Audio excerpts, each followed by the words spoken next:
Hello students, welcome to English tutorials.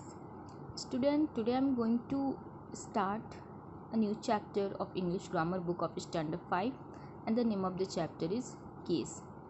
In Hindi we can say that कारक. Okay, Hindi व्याकरण में कारक होता है और इंग्लिश में case. So let's start the video. Study these sentences. Okay, जो सेंटेंस दिए हुए हैं उन्हें देखें. Ram reads a book. Ram किताब पढ़ता है. And the second one is the teacher taught the boys. शिक्षक लड़कों को पढ़ाएं. ठीक है. So after that in the first sentence देखिए, जो पहला सेंटेंस है राम रीड्स अ बुक, तो उसमें क्वेश्चन अराइज हो सकता है हु रीड्स, कौन पढ़ता है. आंसर राम रीड्स, राम पढ़ता है. Second question what does Ram read, Ram क्या पढ़ता है. आंसर अ बुक, किताब पढ़ता है. ठीक है. And in the second sentence the teacher taught the boys, जो सेकेंड सेंटेंस है उसमें क्वेश्चन अराइज हो सकता है हु टॉट द बॉयज़, किसने लड़कों को कौन पढ़ाया. ठीक है, लड़कों को कौन पढ़ाया. Answer the teacher. After that whom did the teacher teach, शिक्षक ने किसे पढ़ाया. ठीक है, आंसर हो जाएगा द बॉयज़, लड़कों को. ठीक है. So student let's see. Thus from which word or words we get the answer to the question starting from who, that part is subject. देखिए, जिस वर्ड से या जिस शब्द से या शब्दों से हमें आंसर हु के, जो हु से स्टार्ट होने वाला क्वेश्चन होता है, कौन से स्टार्ट होने वाले क्वेश्चन का आंसर हमें मिलता है, वो पार्ट सब्जेक्ट कहलाता है. और and from which word or part we get the answer to question what or whom, that part is object. और जिस शब्द या पार्ट से हमें यह इस क्वेश्चन का आंसर मिलता है, किस क्वेश्चन का, what and whom, यानी क्या और किसे. ठीक है, तो क्या और किसे का आंसर जिस पार्ट से या वर्ड से मिलता है वो पार्ट ऑब्जेक्ट कहलाता है. ठीक है, तो जिस पार्ट से, किसी भी सेंटेंस के जिस पार्ट से हु यानी कौन का आंसर मिलता है तो वो पार्ट सब्जेक्ट कहलाता है, और जिस पार्ट से वाट या हुम का आंसर मिलता है, ठीक है, तो वो पार्ट ऑब्जेक्ट कहलाता है. ठीक है. So after that therefore in the first sentence Ram is subject and the book is object. Okay, तो जो पहला सेंटेंस था कि राम रीड्स अ बुक, तो इसमें राम जो है वो सब्जेक्ट है और अ बुक जो है वो ऑब्जेक्ट है, क्योंकि राम वो कौन का आंसर है. राम, जैसे क्वेश्चन अराइज हुआ था कौन किताब पढ़ता है, तो राम किताब पढ़ता है, तो राम यहाँ पे सब्जेक्ट हो गया. अब राम क्या पढ़ता है, इस क्वेश्चन का आंसर हो गया अ बुक, किताब पढ़ता है, तो किताब यहाँ पे अ बुक ऑब्जेक्ट हो गया. In this way in the second sentence the teacher is subject and the boys is object. और उसी तरह से जो सेकेंड सेंटेंस था the teacher taught the boys था ना, तो उसमें द टीचर जो है वो सब्जेक्ट है और द बॉयज़ है वो ऑब्जेक्ट है. Okay, so subject is called as nominative case. ठीक है, इसलिए सब्जेक्ट को नॉमिनेटिव केस कहते हैं और ऑब्जेक्ट को ऑब्जेक्टिव केस कहते हैं. याद रखिएगा, किसी भी सेंटेंस में जो सब्जेक्ट वाला पार्ट होता है उसे सब्जेक्ट को नॉमिनेटिव केस कहते हैं और ऑब्जेक्ट को ऑब्जेक्टिव केस कहते हैं. Okay, after that now look at this sentence. अब इस सेंटेंस को देखिए. This is Mohan's watch. ठीक है, यह मोहन की घड़ी है.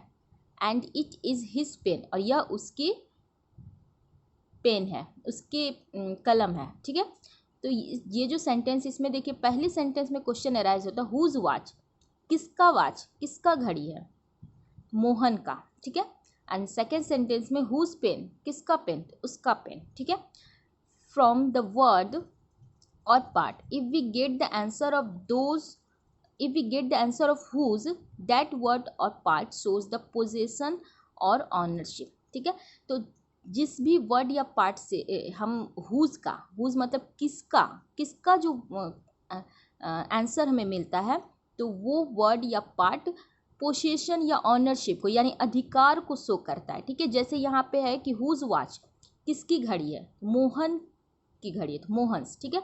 तो मोहन की घड़ी यानी मोहन का उस घड़ी पे अधिकार है, वो मोहन की घड़ी, आप पोसेशन है, ठीक है। ऑनरशिप है, हुज पेन, किसकी कलम, तो उसकी कलम, तो यहाँ पे उसका अधिकार है, ठीक है। सो द वर्ड और part shows the possession is called as possessive case, ठीक है। ऐसा वर्ड या पार्ट जो कि अधिकार को शो करे, अधिकार को दिखाए, ठीक है, तो वहाँ पे पोजेसिव केस हो जाएगा। तो मैंने आपको बताया कि nominative case, objective case, possessive case, ठीक है। केस यानी कारक, कारक जो होता है ना उसे केस कहते हैं, हिंदी में कारक होता है, ठीक है, और इंग्लिश में केस। अब डिफरेंट सेंटेंस का एग्जांपल लेके हमने नॉमिनेटिव केस, ऑब्जेक्टिव केस और पोजेसिव केस के बारे में पढ़ा। अब आगे देखिए, there are also the examples of possessive case, these are also the examples of possessive case, ठीक है। तो यहाँ देखिए, the engine of a car, यहाँ पे कुछ एग्जाम्पल्स है पॉजिटिव केस के, जैसे कार का engine. The window of a house, house का विंडो, ठीक है। बॉयज़ हॉस्टल, लड़कों का हॉस्टल। गर्ल्स स्कूल, लड़कियों का school. Ladies shop, ladies shoes, ladies के जूते, ठीक है।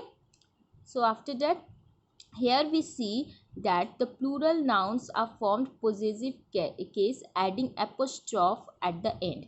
तो यहाँ हम देखते हैं कि जो प्लूरल नाउन होते हैं, जो बहुवचन वाले नाउन होते हैं, उनमें पोजेसिव केस फॉर्म करने के लिए लास्ट में एपोस्ट्रॉफ ऐड किया गया है, ठीक है। देखिए बॉयज़ में, यहाँ पे बॉयज़ बहुवचन है, बॉय का प्लूरल, देखिए यहाँ पे बॉय का प्लूरल बॉयज़ हुआ, और प्लूरल में जब हम पोजेशन दिखाएंगे तो वहाँ पे एपोस्ट्रॉफी लास्ट में एस के बाद ऐड किए, और सिंगुलर में एपोस्ट्रॉफी वाई और एस के बीच में होगा, ठीक है। अगर बॉय रहेगा, किसी एक लड़के की बात होगी, तो एपोस्ट्रॉफी वाई और एस के बीच में होगा, लेकिन क्योंकि यहाँ पे प्लूरल है बॉयज़, तो यहाँ पे एपोस्ट्रॉफी एस के बाद होगा, ठीक है।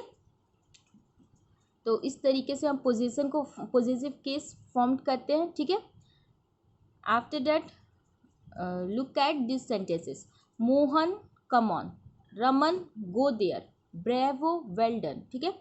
यहाँ पे देखिए, मोहन इधर आओ, रमन उधर जाओ, ब्रेवो बहुत अच्छा, शाबाश बहुत अच्छा, ब्रेवो वेल डन, शाबाश बहुत अच्छा, ठीक है। तो in the above sentences Mohan, Raman and Bravo have been used as address और क्राई और कॉल, ठीक है। Such uses are called as vocative case, ठीक है। तो ये जो सेंटेंस है इसमें मोहन, रमन और ब्रेवो ये यूज़ हुए हैं किसी को बुलाने के लिए, किसी को एड्रेस करने के लिए, या फिर कॉल या क्राई के लिए, ठीक है। तो यहाँ पे ऐसे जो यूजेस, ऐसे जो उपयोग होते हैं वहाँ पे वोकेटिव केस होते हैं, ठीक है। जैसे हम किसी को बोल रहे हैं, Rohan go there, Mohan come here, तो ऐसे टाइप के जो सेंटेंस होते हैं इसमें रोहन, मोहन, रमन गो देयर, फिर ब्रेवो वेल डन, ऐसे टाइप के जो सेंटेंस होते हैं इसमें रोहन, मोहन, ब्रेवो, ये सब जो है वोकेटिव केस कहलाते हैं, ठीक है। 10, तो इस तरीके से हम जाने कि there are 4 kinds of case, okay. Nominative case, objective case, possessive case, vocative case, okay. Now vocative case is called as case of address too. तो वोकेटिव केस को एड्रेस का केस भी कहते हैं। एड्रेस का केस मतलब किसी को हम बुला रहे हैं, एड्रेस कर रहे हैं, ठीक है, किसी को संबोधित कर रहे हैं, तो वहाँ पे वोकेटिव केस होगा। Now cases of pronoun. अब प्रोनाउन का जो केस है वो देखिए। प्रोनाउन मीन्स जो भी नाउन के प्लेस पे यूज़ होते हैं उसे प्रोनाउन कहते हैं, ठीक है। तो यहाँ पे देखिए नॉमिनेटिव केस प्रोनाउन में कौन कौन से हैं, I, we, you, he, she, it, they, ये सब नॉमिनेटिव केस है, ये सब्जेक्ट के रूप में यूज़ होते हैं।